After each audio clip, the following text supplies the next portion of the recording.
नमस्कार, मैं विनीशा पांडे स्वागत करती हूं आप सभी का हमारे चैनल वैदिक ज्योतिष कृति में। आज के वीडियो में हम बात करेंगे माँ गंगा की महिमा के बारे में।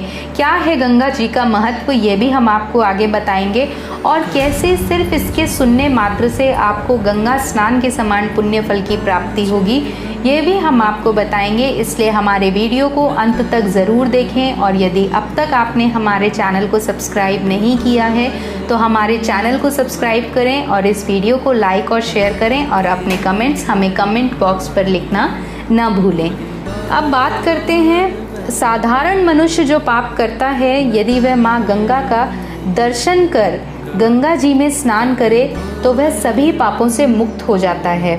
दुष्ट व्यक्ति भी यदि गंगा जी का दर्शन प्राप्त कर ले तो वह भी पवित्र हो जाता है। कहते हैं स्कंद पुराण के अनुसार इसमें लेश मात्र भी संशय नहीं है कि केवल माँ गंगा का स्मरण करने मात्र से ही आपके पापों से आपको निवृत्ति मिलती है, यानी आपके पापों से आपको छुटकारा मिलता है। जैसे पर्वत पर अगर वज्रपात किया जाए तो पर्वत के टुकड़े टुकड़े होते हैं, वैसे ही यदि माँ गंगा का स्मरण कर लिया जाए तो आपके पापों के सैकड़ों टुकड़े हो जाते हैं। सतयुग में सर्वर्थ ही तीर्थ है, यानी सतयुग में सब ही तीर्थ थे। त्रेता युग में पुष्कर परम तीर्थ माना गया। द्वापर युग में कुरुक्षेत्र सर्व शिरोमणि तीर्थ माना गया। अब कलयुग में केवल गंगा ही सर्वोपरि विराजमान प्रमुख तीर्थ है, यानी गंगा ही सर्वोपरि है कलयुग के अंदर। सतयुग में भी ध्यान को मुख्यता दी गई थी, त्रेता युग में तप को प्रधानता दी गई, द्वापर युग में दोनों को प्रधानता दी गई तथा यज्ञ को भी प्रधानता दी गई। अब इस घोर कलयुग में जबकि ये सब करना, ध्यान तप और यज्ञ बहुत ही आवश्यक है पर हम कर नहीं पाते, इस युग में यदि गंगा का दर्शन मात्र ही कर लिया जाए तो आपका उद्धार होने से कोई नहीं रोक सकता। माँ गंगा में इतनी शक्ति है। माँ गंगा के दर्शन मात्र से ही आपको इस लोक और परलोक दोनों ही जगह पुण्य फलों की प्राप्ति होती है। माँ गंगा का स्नान एवं दर्शन मात्र सभी दोषों को दूर करने वाला और समस्त पापों का विनाश करने वाला होता है। केवल माँ गंगा का स्मरण करने मात्र से ही आपके सभी पाप दूर हो जाते हैं, नष्ट हो जाते हैं। एक वह व्यक्ति होता है जो रोज़ गंगा जी में स्नान करने जाता है और एक वह व्यक्ति होता है जो भक्ति भाव से माँ गंगा का स्मरण करता है।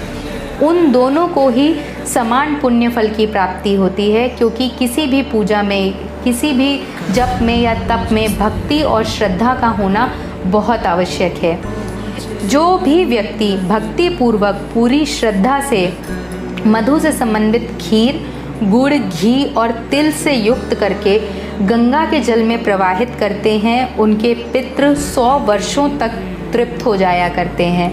गंगा के केवल स्नान मात्र से ही आपको समस्त तीर्थों का पुण्य फल प्राप्त हो जाता है।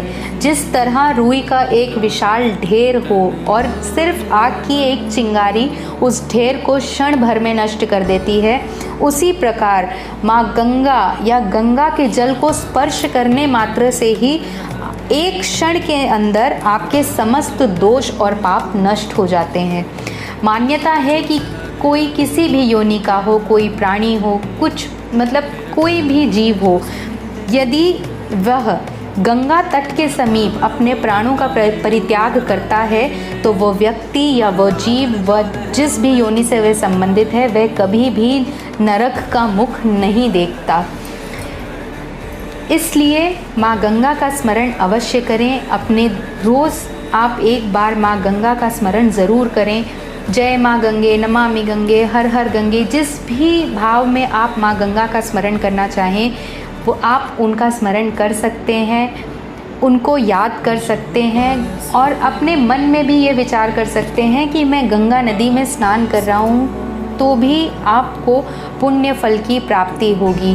गंगा दशहरा के दिन यदि आप गंगा जल का सेवन करते हैं तो वो भी आपके समस्त पापों को नष्ट कर देगा और आपको किसी भी तरह का दोष नहीं रहेगा। इसलिए यदि आपको भी आपके जीवन में गंगा दर्शन करने का सुनहरा अवसर प्राप्त होता है तो आप लोग अपने परिवार सहित माँ गंगा का आशीर्वाद लेने ज़रूर जाएं। अगले वीडियो में हम आपको बताएंगे कि किस तरह माँ गंगा का अवतरण हुआ धरती पर। इसलिए हमारे चैनल के साथ बने रहिए और यदि आपको हमारा वीडियो पसंद आया हो तो इसको ज़रूर लाइक करें। धन्यवाद।